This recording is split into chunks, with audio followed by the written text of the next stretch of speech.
was always being some character. I remember at a young age,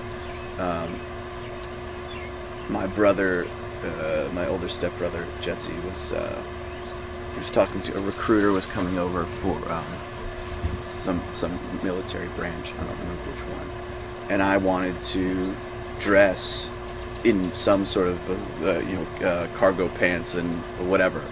My parents wouldn't let me, because I wanted, I think, to fit in, even though I was maybe 10.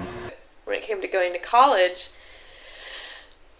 my violin teacher at the time intimidated me a lot. Even though I loved her to pieces, I didn't want to disappoint her or be disappointed myself. So when she asked me what I wanted to go into, I thought it would be the easiest thing to say, I want to be a conductor, I want to be a teacher, even though my heart said I wanted to be a performer.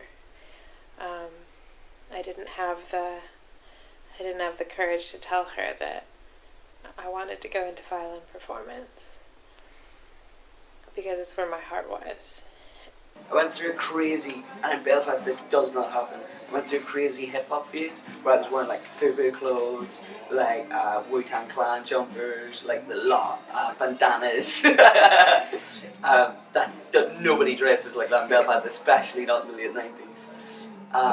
Or early 2000s, sorry. But yeah, I went through that where I was trying to be someone I wasn't. And I'm trying because I still love hip-hop, I love it. But I tried to be it, like that was it. Like I couldn't understand why I wasn't born in South Central for a very long period of time. I blamed my parents. I went through a phase in college. I played basketball and, hung out with a lot of guys that, some were white, some were black, but we all thought we were black. And so I definitely went through a really just ghetto phase where I listened to nothing but rap music, and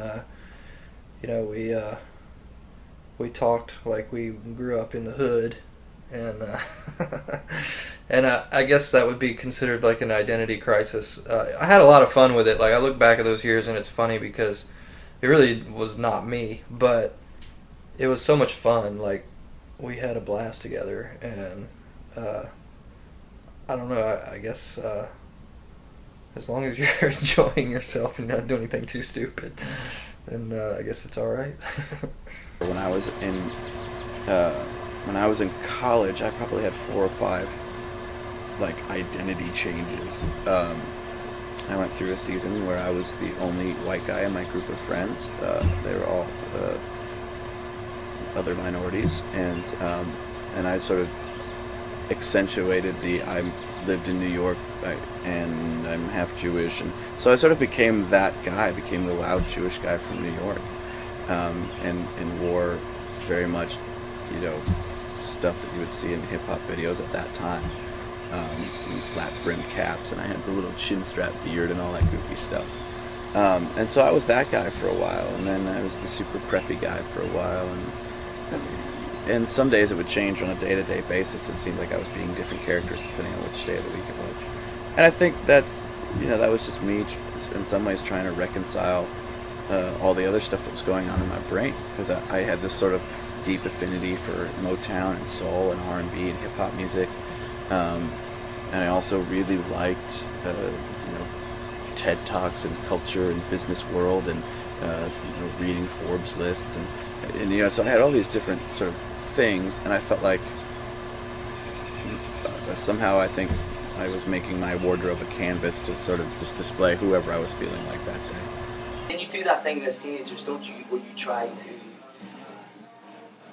you smoke a cigarette because everybody else is doing it, and I really hate cigarettes and never wanted to smoke, so things like that. Sorry, Mum and Dad.